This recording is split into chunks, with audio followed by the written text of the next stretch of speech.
se puede reventar el rumen, ¿verdad? Entonces, estos son esto. La prevención y el control, uno, ¿verdad? Siempre, igual, no cambios bruscos de alimentación, ¿verdad? Siempre se da forraje antes de la alimentación nitrogenada, también darlo en porciones, ¿verdad? No de forma, evitar el acceso a fuentes que se metan al frijolar, ¿verdad? Porque esa es otra forma que también hemos visto que les da este tipo de indigestión porque se metieron al frijolar y se comieron todo eso, ¿verdad? Entonces, también se da esta alcalosis. La siguiente enfermedad es esta, ¿verdad? Es el RPT, retículo peritonitis traumática. Esta puede complicarse que cuando ya perfora, ¿verdad? Recuérdense que el retículo se acerca al corazón. Entonces solo perfora el retículo, pues es retículo peritonitis. Pero a veces el cuerpo, recuérdense que este es uno de los factores predisponentes, las fuertes contracciones del retículo. Presiona de una vez el corazón, entonces se produce, ya se transforma, la complicada es retículo pericarditis traumática. En el caso de esto, ¿verdad? También le llaman la enfermedad de la ferretería, ¿verdad? Porque hay mucha tendencia, uno de los que, ella le mencionó un factor predisponente, ¿verdad? Las fuertes contracciones del retículo. El otro factor es que la presencia del torus lingualis. Ese torus lingualis lo que hace es que ya dificulta más el retorno de cuerpos extraños, de cuerpos. ¿Verdad? La comida sí pasa, ¿verdad?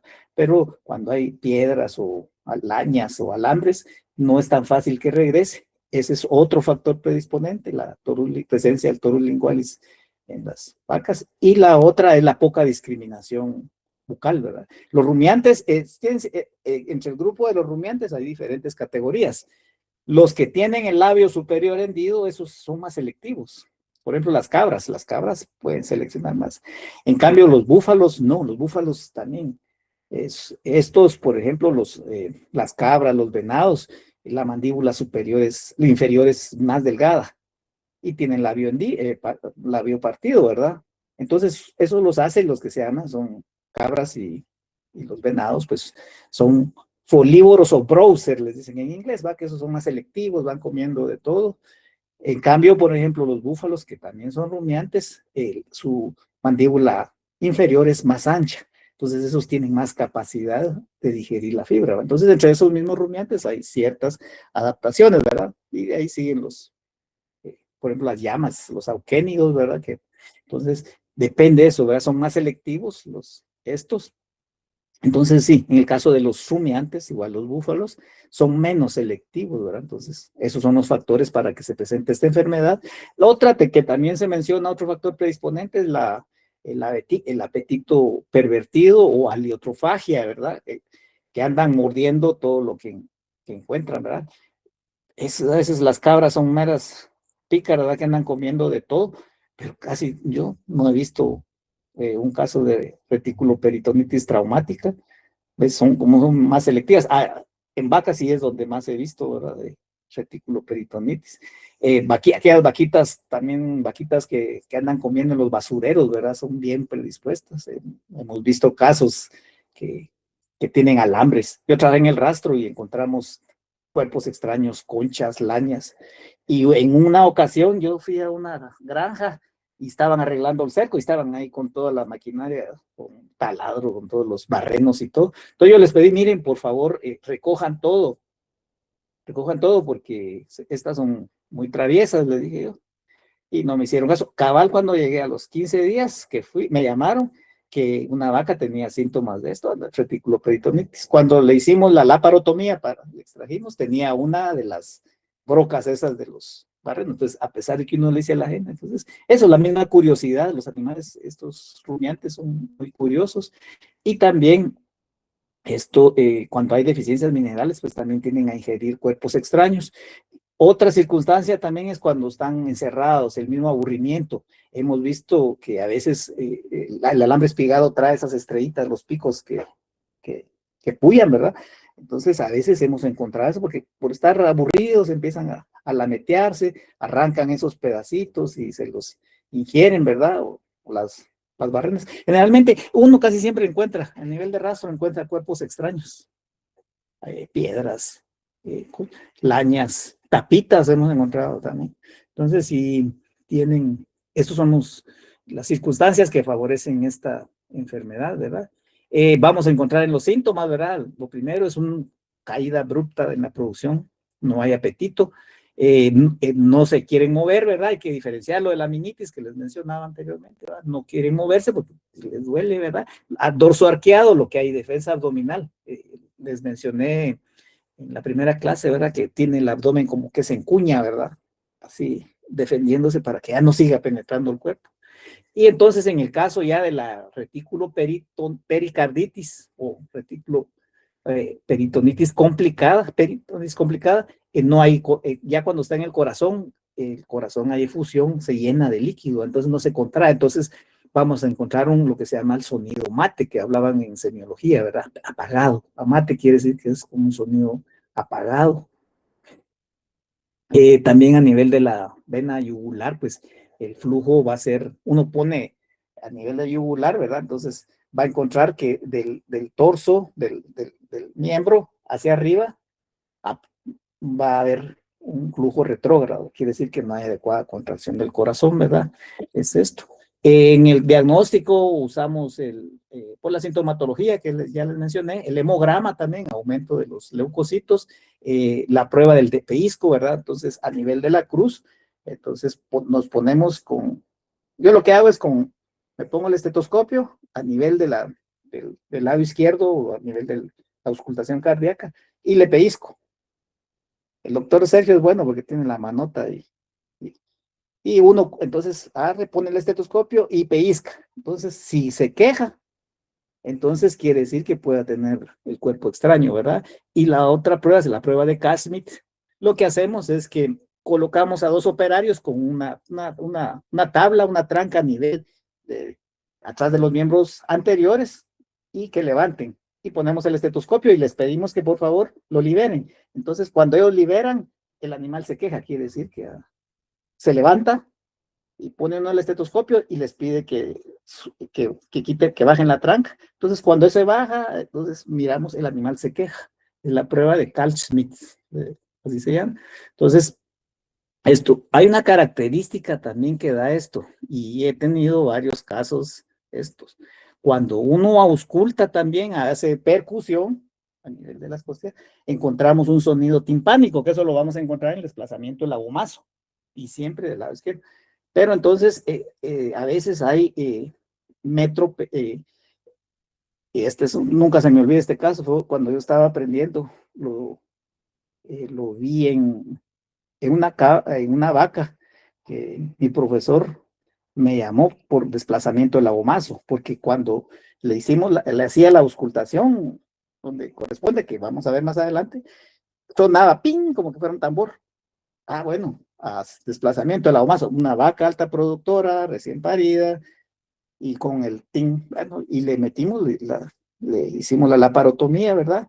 Y no le encontramos nada. Pues el animal, pues me dijo que se llama la técnica de aireación porque se compuso, pero en realidad lo que tenía la vaca era una metroperitonitis.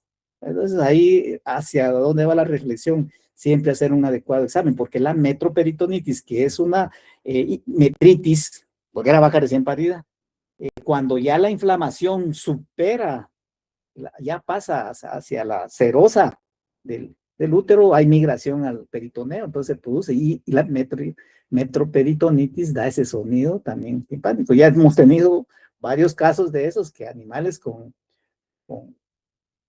paridos con problema de metritis complicada, entonces da este sonido timpánico. Entonces siempre se los pongo porque sí, ya van varios casos que hemos tenido con los colegas platicando, que ellos al hacer el examen encuentran este sonido de cuando hace el tambor, así el ping.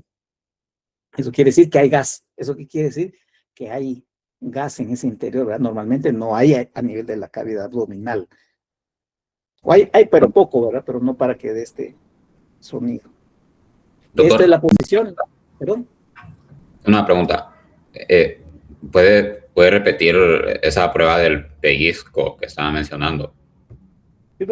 Vale. Entonces lo que hago es con el estetoscopio me voy hasta el nivel de la cruz, o sea, a nivel entre las dos escápulas, pongo mi estetoscopio del lado de auscultación atrás del codito izquierdo, o sea, la articulación húmero Ahí es húmero radiocubital, aquí atrás del codito, ahí lo pongo, y cuando entonces le pellizco, le aplico un pellizco, entonces cuando le voy a pellizcar, el animal tiende a bajar, ¿verdad? Entonces cuando baja, hace este movimiento, baja, entonces es cuando se queja porque el cuerpo se introduce.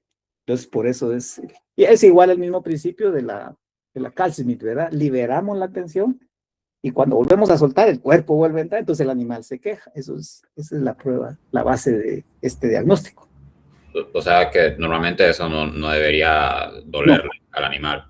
no, normalmente no le duele. Aunque se lo haga el doctor Sergio, que tiene manotas. Ah, ok, gracias. Sí, normalmente no se queja. Esto es la posición que adquieren, ¿verdad? Dorso arqueado, defensa abdominal.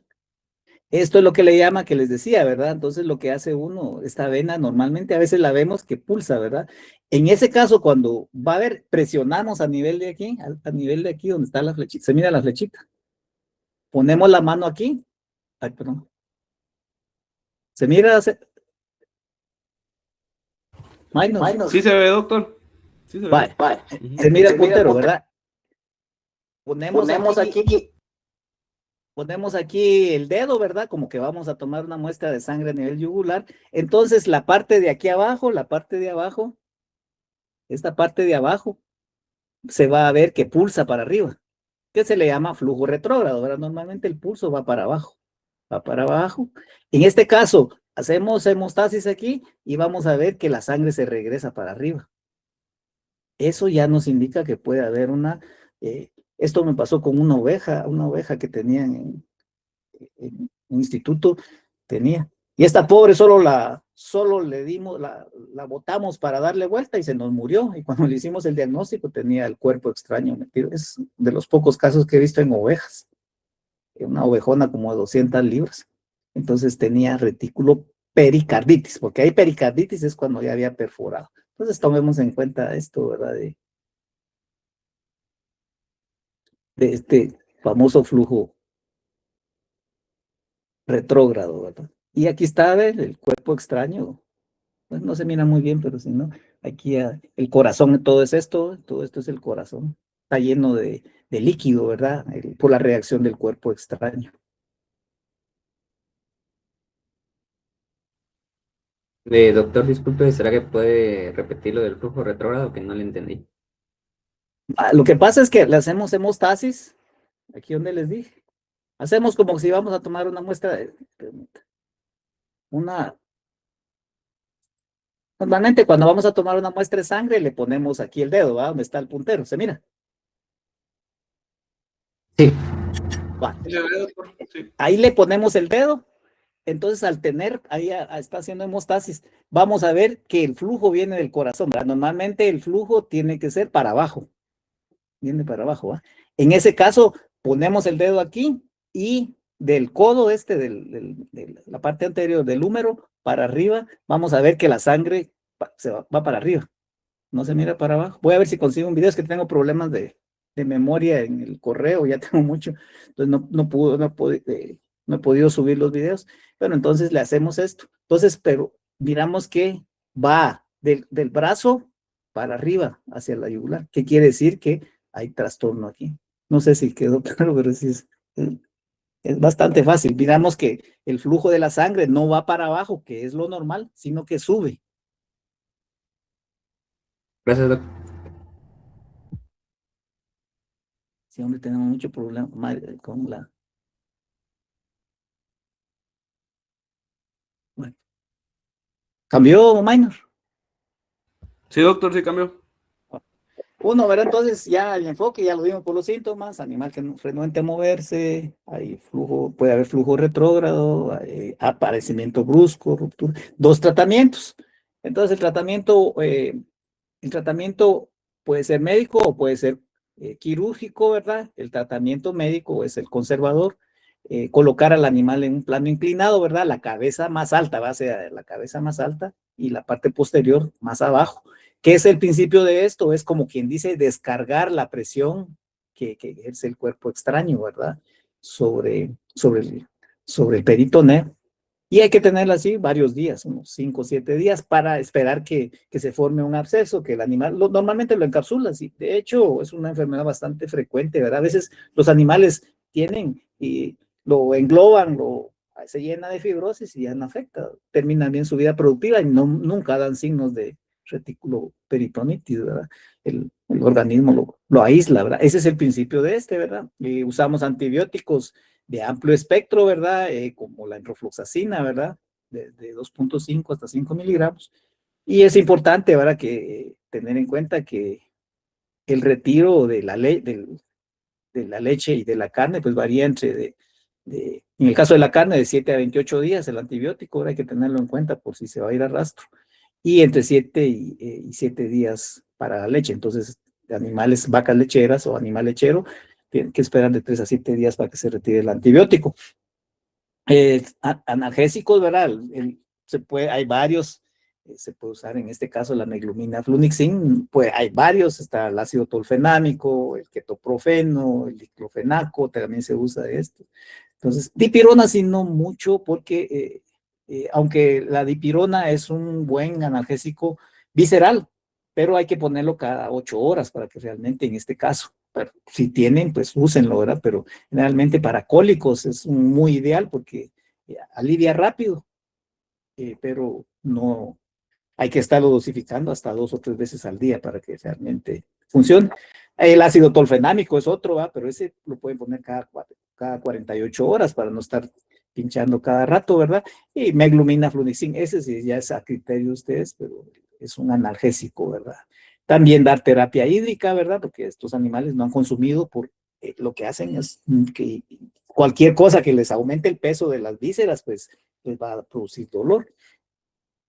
En el caso, ¿verdad? Y el tratamiento quirúrgico, pues ya es una laparoruminotomía del lado izquierdo. Entonces, ahí entramos, ¿verdad? A través de rumen, está comunicado con el retículo, ¿verdad? Entonces, ahí podemos extraer el cuerpo extraño. En el prevención y control, ya vimos, ¿verdad? Revisar siempre la comida que no lleva cuerpos extraños. También hay imanes, ahí tengo unos que son unos imanes grandes como los que venden para que jueguen los niños, ¿verdad? Entonces se les dan tragados. Recuérdense que estos se van al rumen y se quedan. Solo que hay que recuperarlos cuando se destazan, hay que recuperarlos. Entonces este es el principio, es que todos los cuerpos extraños pues los logre aislar el imán. Funciona bastante bien. Pero se puede hacer eso, ¿verdad? La revisión del alimento, que no lleve cuerpos extraños, la suplementación mineral, como les digo, para eliminar que anden mordisqueando por todos lados, ¿verdad? Siempre revisar el alimento. Yo he visto que a veces llevan bolsas, guantes, redecillas. Pacas, sí he visto que a veces las amarran con alambre y a veces ellas quiebra algún pedacito y ellas lo ingieren. También hemos tenido casos de unas vaquitas de basurero que estaban cerca de uno, que hacen jaulas para aves. Entonces se tiraban los pedacitos de alambre y cuando tenían un rollo ahí de estas y tenía algunas perforadas. Entonces es más que todo, es esto, ¿verdad? Como les digo, los factores predisponentes, la poca discriminación bucal, la presencia del torus lingualis, las fuertes contracciones del retículo, la curiosidad, el aburrimiento, pues también corregir todos estos factores de bienestar. ¿Cambió? Ay, no. Sí, doctor. Sí, bueno. Diagnóstico a peritonitis, a veces peritonitis, por ejemplo, por punción, algunos los cepuyó en un alambre, se saltó una estaca, ¿verdad? Peritonitis que traumática, o por otro, pero pues no por ingestión, sino por cuerpo externo, ¿verdad? El absceso hepático, sí, esto se confunde mucho cuando hay absceso hepático, porque a veces puede haber dolor o ruptura del absceso, entonces hay dolor y va a dar síntomas así de abdomen encorvado, resistencia a moverse. Endocarditis, hemos tenido algunos casos, eso es bien importante, esas endocarditis son bien especiales porque dan síntomas muy variables, dan fiebre, episodios de fiebre, les da uno tratamiento, se componen, vuelven otra vez. Es raro, pero sí hemos tenido por lo menos un par de casos de endocarditis que pueden confundir con peritonitis traumática. El neumonía también, porque no quieren moverse, abren la boca, ¿verdad? Que vimos, neumonía crónica supurativa. En cabras puede ser por abscesos por Corynebacterium pseudotuberculosis, una forma visceral de esta enfermedad, ¿verdad? También por tuberculosis, que también dan síntomas de animales renuentes a moverse, que tienen problemas para la disnea expiratoria, ¿verdad? Inflamaciones o abscesos también, ¿verdad? También enfisema pulmonar, a veces de origen alérgico, también puede confundirse con reticuloperitonitis, por la signología. En el caso ya de trastornos de la voz, son las más importantes enfermedades. Hay otras, ¿verdad? Pero las más frecuentes en nuestro medio son las que les mencioné. Y ya para la parte, ya pasamos para la parte del estómago verdadero. Los trastornos pues pueden ser funcionales, ¿verdad? De función obstructivos. Aquí en medicina pues vemos los que son no infecciosos. Y también los otros factores pues son los de origen inflamatorio. ¿Sí va cambiando, Minor? Sí, ahorita todo bien, doctor. Bien. Es la flechita que te había contado, ¿no? Bueno, realmente el desplazamiento real del abomazo es el que se produce, ¿va? El abomazo se encuentra al lado derecho. Entonces, cuando sí se cambia hacia el lado izquierdo, ese sí es el verdadero desplazamiento, porque a veces se dilata, ¿verdad? Adquiere la forma de pera del lado derecho, ¿verdad? Dicen, hay desplazamiento. Realmente es una dilatación o a veces es rotación, no es torsión. Entonces se da una forma de pera del lado derecho. El desplazamiento a la izquierda sí da una forma de pera del lado, abajo del rumen, ¿verdad? Como me enseñan las diapositivas del examen clínico. Esto, ¿verdad? También hay otra, raro, los accidentes, la torsión volvulus, ¿verdad? Y el síndrome de Höflung posterior, ¿verdad? Que el síndrome de Höflung anterior es el que se da en los preestómagos y el síndrome de Höflung posterior es el que se da del abomazo hacia atrás, ¿verdad? Entonces, hay unas clasificaciones, pero no, para fines prácticos, no, lo que nos sirve realmente solo es saber que también hay lesiones del nervio vago, por ejemplo, a veces historia de que mire, fíjese que esta vaca les vinieron a muestrear o tuvo un problema y le pusieron un suero y resulta que le hicieron una punción aséptica, entonces se formó un absceso o flegmo y entonces recuérdense que ahí pasa el nervio vago, pasa el nervio vago, entonces lo afecta, entonces puede dar signos de trastornos funcionales del abomazo, es uno de los más frecuentes también, también abscesos, ¿verdad? También trastornos del esófago, ¿verdad? Traumas de ahí, que por la cercanía, por la inervación, ahí afecta al nervio vago, entonces puede haber trastornos de síndrome de Höflung, ¿verdad? Que recuerden que el síndrome de Höflung es cualquier trastorno en el vaciamiento o motilidad sin desplazamiento. Recuerden que eso también es válido para cada, la definición no cambia, ¿verdad? Aunque sea a nivel del abomazo. Y también hay otro, el impacto del abomazo. El abomazo también a veces ingieren mucha arena, ¿verdad? O en la cama que les sirve todo eso, se comen por aburrimiento, la viruta que hay, que utilizan de cama, ¿verdad? Entonces también hemos encontrado casos de esto. Generalmente entrarle al abomazo o hacer las cirugías generalmente es un poco de mal pronóstico, entonces es mejor prevenirlas. Factores, en el caso del realmente que vamos a ver es el desplazamiento del abomazo a la izquierda, ¿verdad? Pues hay desplazamiento del abomazo a la izquierda. No solo se presenta en hembras, ¿verdad? Por los factores predisponentes, se menciona el embarazo. Generalmente el factor predisponente más, yo he visto casos de desplazamiento del abomazo en machos. O sea, puede ser el parto, ¿verdad? Es más probable que sea en hembras que están recién paridas. Y les voy a explicar por qué. También la hipocalcemia, cuando hay hipocalcemia, puede haber también desplazamiento del abomazo a la izquierda. ¿Qué es el factor predisponente aquí en estos dos? Es principalmente la falta de fibra, que no hay movimiento, que les mencionaba, la fibra efectiva, no hay movimiento. Atonía generalmente es por atonía de los preestómagos. Entonces, la teoría más que se da en las hembras gestantes es que hay un trastorno que hay atonía, no se le da adecuada cantidad de fibra, mala proporción de forraje concentrado, Entonces, las vísceras están atónicas. Entonces, cuando en las hembras gestantes, recuérdense, entonces va creciendo el feto. Entonces, recuérdense, está la cercanía, entonces todo el feto va llenando todo ese espacio y va desplazando al rumen hacia arriba y el abomazo está abajo, ¿va? Entonces se mete entre los dos. Como están atónicos, entonces cuando ocurre el parto, entonces el rumen cae rápidamente, abruptamente y presiona el abomazo. Entonces se lo deja atrapado del lado izquierdo. Entonces por eso, pero es principalmente por hipocalcemia o por la atonía, por la falta de fibra.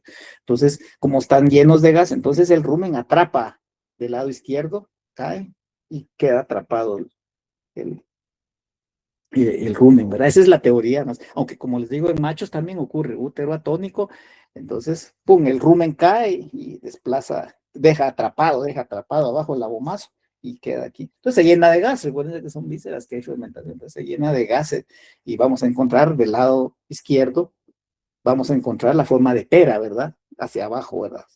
Abajo.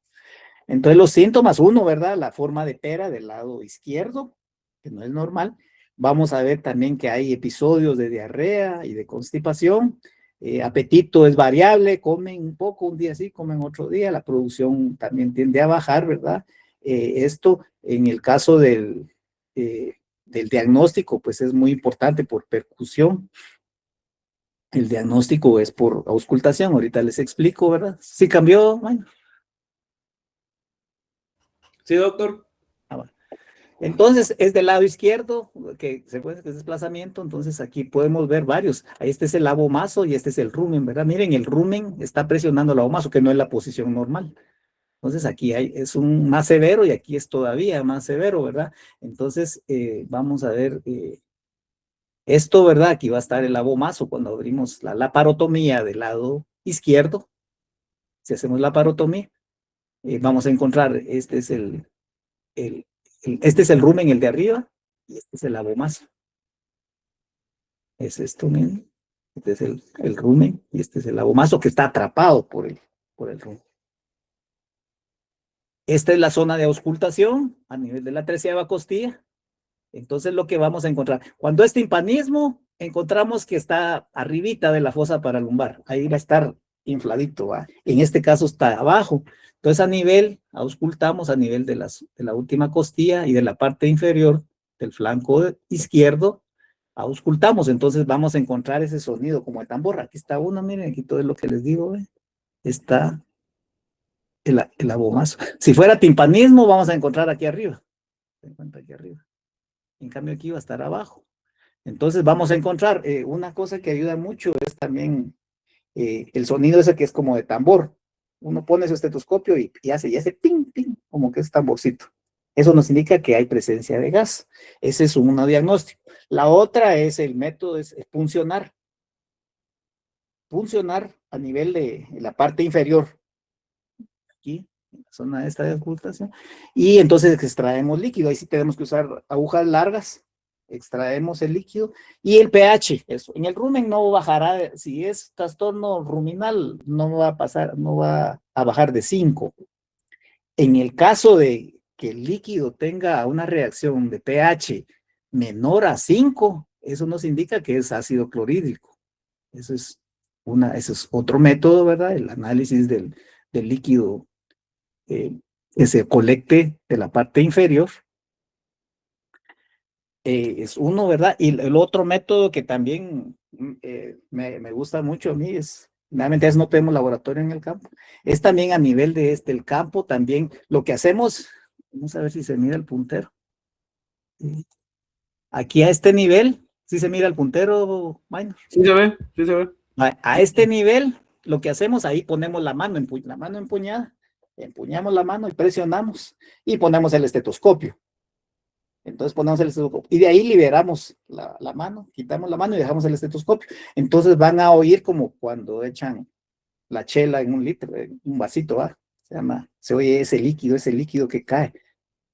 Ese líquido, ese sonidito del líquido, eso nos indica que está cayendo. Cuando empujamos, lo desplazamos el líquido y cuando lo soltamos, pues vuelve a caer. Ese sonidito, que no solo se le olvida del vaso, echando agua en un vaso, ese sonidito es cabal, se oye, eso nos indica que ahí está el abomazo. En el rumen no, ese sonido no se ausculta. Entonces son varias, ¿verdad? Para el criterio, uno, la forma, la historia clínica, la inspección y palpación en esta zona, es lo que nos ayuda al diagnóstico.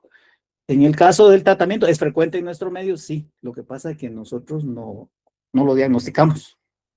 Tratamiento, también hay tratamiento, dos, el tratamiento médico, ¿verdad? Es esto, ¿verdad? Rodar al animal de derecha. Siempre, en el caso igual que con las torsiones, torsiones uterinas, siempre colocamos al animal sobre el lado que está desplazado. Pero, perdón, sobre la posición natural de ellos, ¿verdad? Entonces, en el caso de eso hacemos rodar, ¿verdad? Entonces colocamos al animal en decúbito lateral derecho, que esa es la posición. Entonces el rumen queda arriba, ¿verdad? Lo ponemos en lateral derecho, que ahí está, el rumen arriba, y le damos vuelta, el rumen aquí. A veces yo lo que hago es que les doy agua para que pese más el rumen.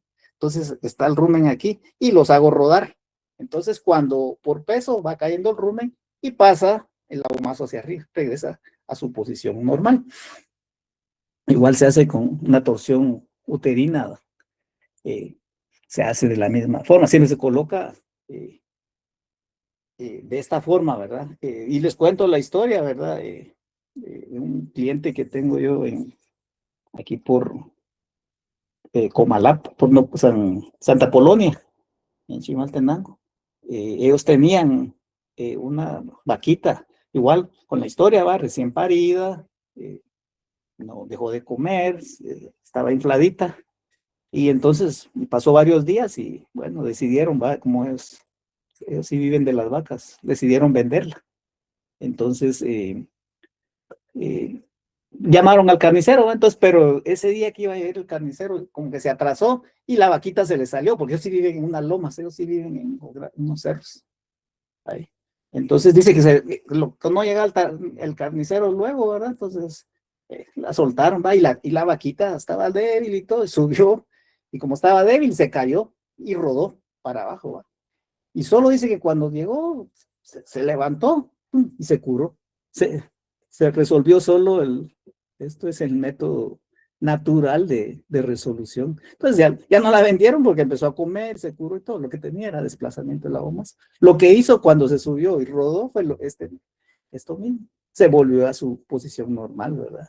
Ese es el más frecuente, el más económico. Realmente nosotros no hacemos tantas cirugías de esta porque no la pagan realmente los productores, ¿verdad? Generalmente prefieren sacrificarla, ¿verdad? Pero sí funciona, es la que yo ya me he vuelto especialista en corregir, en rodar a estas vaquitas y se corrige esa es una, ¿verdad? El otro tratamiento también es el quirúrgico, ¿verdad? Que es una laparotomía del lado izquierdo, del lado derecho, hacia el lado derecho. Entonces, hace uno la incisión en la fosa paralumbar derecha y ahí busca, ahí la línea de ubicación es el píloro. El píloro es como una gran manzanota. Es lo único que va a encontrar grande del lado derecho. Es el píloro. Entonces, el píloro es lo que jalamos y ese es el que vamos a fijar. Una fijación temporal, no es de mucho tiempo. Entonces, eso hacemos lo que se llama abomazopexia. Fijamos el píloro a la pared. Se puede hacer una transfijación, o sea, hacia afuera, ¿verdad? Porque esos puntos duran como 4 o 5 días. Solo es una fijación temporal, entonces lo pegamos. Puede ser, esa es la forma quirúrgica, ¿verdad? Hay otra modificación. Entonces lo dejamos pegado y suturamos por fuera y cerramos la herida. A los 7 días quitamos las suturas, ¿verdad? Para regresar a normal, a su posición normal. También hay otra técnica que no es tanto quirúrgica, sino que colocamos al animal en decúbito dorsal y en el lado derecho, recuerden que está del lado derecho. Entonces hacemos una fijación con hilo, usamos unas agujas que se llaman las agujas italianas, que son como en S. Yo he conseguido donde hacen necropsias del INASIF. Y a ciegas, la ponemos así en decúbito dorsal Y hacemos del lado derecho, introducimos el hilo así ciego, hacemos una sutura. Generalmente yo utilizo una modificación de un punto en X, así externo. Igual lo fijo, lo dejo y a los 7, 8 días lo vuelvo a retirar. También esa es otra opción, ¿verdad? Entonces, pero realmente son, como les digo, uno de los primeros casos cuando yo empecé fue de la vaquita esa de que tenía metroperitonitis. Ahí aprendí a localizar el píloro, ¿verdad? Entonces, si hay que hacerlo, pues ya tienen más o menos referencia, ¿verdad? En el caso de la prevención y control, ¿verdad? Uno es el manejo principalmente viene dietético. Les dije que el factor predisponente es la atonía de los preestómagos, es la deficiencia de fibra y también la deficiencia de calcio. Entonces, porque no hay adecuada contracción. Entonces, eso. También otra forma de prevención es que tengan acceso, que hagan ejercicio, porque a veces se menciona un componente genético no se ha encontrado, que algunas sean más predisponentes que otras, ¿no? Ni también el sexo, ¿verdad? Porque también hemos visto desplazamiento de la masa a la izquierda en machos. Entonces el embarazo podrá ser en las hembras que tengan deficiencia de fibra en su dieta o de hipocalcemia, puede presentarse.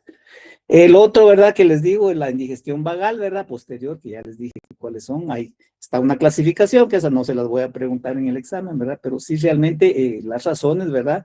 Ya les mencioné una de las razones que está las lesiones inflamatorias del nervio vago, ¿verdad? O sus cercanías. Una mala punción, una traumática por algún golpe, se cayeron, se desataron una estaca, ¿verdad? Ya produce trastornos en el eructo, ¿verdad? Ya es un desorden del tránsito que vimos de la interfase de líquidos y sólidos, ¿verdad? Y de gases.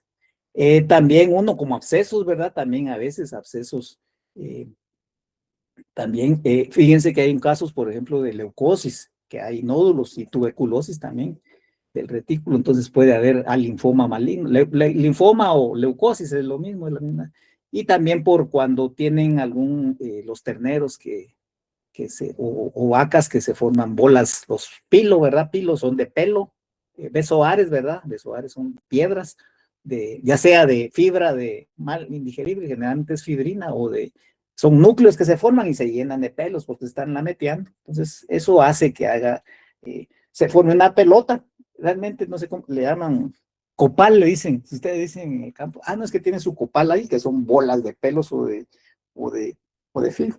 Son así redondeados, son bien característicos, pero eso se produce por todo ese movimiento de los movimientos primarios del rumen, ¿verdad? Entonces se forman unas pelotillas, les llaman, como les digo, copales le llaman a la gente, ¿verdad? Entonces, eso hace que también en terneros es bastante frecuente encontrar esto, impactaciones, terneros malnutridos, o con el síndrome del timpanismo recurrente, ¿verdad? Que por mala alimentación, entonces hay dilatación, y eso lo que hace es que no se produce también, obstruyen para que no se produzca el eructo o el tránsito de la comida. También por coágulos de leche, ¿verdad? Un sustituto de leche de mala calidad. También hay otros casos en los cuales secundario a diarreas que son muy severas, puede haber también esto, ¿verdad? Y también lo más frecuente es por daño neural, ¿verdad? Entonces puede haber a veces casos de listeriosis, por ejemplo, que es una enfermedad, ¿no? Pueden producir trastornos a nivel del abomazo, ¿verdad? Pero es por la infección que hay. Esto es en la patofisiología, ¿verdad? Daño a cualquier segmento, se produce estenosis, ¿verdad? Funcional, y esto promueve la dilatación omasal. Y también puede ser también ya les mencioné, el nervio, la reticuloperitonitis traumática también puede producir trastornos a nivel de abomazo, ¿verdad? Los abscesos. Y también es eso, ¿verdad? En el caso de diarreas severas que les mencioné, ¿verdad? Y también por enfermedad respiratoria, la bronconeumonía. Sí se recomienda, ¿verdad? Estos son casos, aunque raros, pero sí es una herramienta diagnóstica, ¿verdad? La utilización de atropina, ¿verdad? Son 40 miligramos, ¿verdad? En solución al 1% por vía subcutánea. Entonces esto, ¿verdad? Medimos esto, el incremento, si se incrementa la frecuencia cardíaca en los 15 minutos después de la administración, pues ya es una opción, ¿verdad? Que a veces no encontramos qué es, pero es una herramienta que nos puede ayudar a diferenciar trastornos a nivel del abomazo. Este impacto también, el proceso, ¿verdad? El síndrome de Hofflund, ¿verdad? Esto también es por la impactación física, ¿verdad? Del abomazo, por los tricobesoares, por forraje de mala calidad, ¿verdad? Coágulos de leche que se digirió mal, ¿verdad? Leche de mala calidad, ¿verdad? Ya les mencioné que en prerumiantes lo ideal es dar un sustituto de leche que sea de proteína, que sea de origen. Aquí está proteína de origen vegetal o asociado a que hay mucha grasa vegetal, entonces no se tiene la capacidad de digerir, por lo tanto, hace esto. Y esto es lo que produce el aumento de la distensión de la víscera, alteración de la digestión, de la motilidad, ¿verdad? Y el imbalance electrolíticos. Lo que hace, se forma una gran masa también y es hiperosmótica. Hemos encontrado casos, animales que comen arena, por ejemplo, en terneros, que también ingieren mucha tierra. Entonces, a veces produce impacto también del abomazo. Generalmente son de mal pronóstico. Central al abomazo, sí es un poquito riesgoso, pero sí es mejor prevenir que ingieran cuerpos extraños. Aquí en ese caso, pues, a diferencia del desplazamiento del abomazo a la izquierda, la forma de pera va a estar del lado derecho. El desplazamiento del abomazo a la izquierda es del lado izquierdo. No hay fiebre generalmente, bajan de condición, no se absorben los nutrientes, defecación anormal. Generalmente es en el score de las heces fecales, pues es 1 grado 5, ¿verdad? Con las heces como que fueran de caballo, ¿verdad? Bien, las puras piedras. Y el diagnóstico, pues por la parotomía exploratoria, ¿verdad? Ahí sí hay que abrir, ahí a veces encontramos, es una forma, también se puede, el abomazo se diagnostica, se revisa del lado derecho. Entonces vamos a encontrar un sonido mate, ¿verdad? Un sonido apagado y sin movimientos intestinales, ¿verdad? Normalmente encuentra uno los borborismos, ¿verdad? Entonces en este caso no vamos a encontrar. El tratamiento, pues uno, ¿verdad? Corrección de la alcalosis, porque realmente hay alcalosis metabólica, el aceite mineral para promover la evacuación, ¿verdad? Este producto, el dioxilsulfosuccinato, que también es un producto que sirve para reducir la producción de gases, ¿verdad? Más masaje del área, como generalmente es más frecuente en terneros, pues las dosis sugeridas son estas. Y esto, ¿verdad? Que es algo arriesgado, ¿verdad? La laparoabomazotomía, ¿verdad? Y el vaciamiento. Se me había olvidado decirles en esto, en el caso del desplazamiento del abomazo, cuando es quirúrgico, lo primero que hacemos es encontramos el píloro, y ahí lo que he hecho yo es que hay que sacarles el gas. Primero para poder jalarlo, hay que sacarle el gas. Entonces yo lo que hago es con un venoclisis y una aguja, entonces introduzco y lo descompresiono, pongo la agujita y que salga el gas. Ya que lo descompresioné, ya jalo, porque si no lo descompresiono no puede salir. Se me había olvidado comentarles esto y sacarles el aire.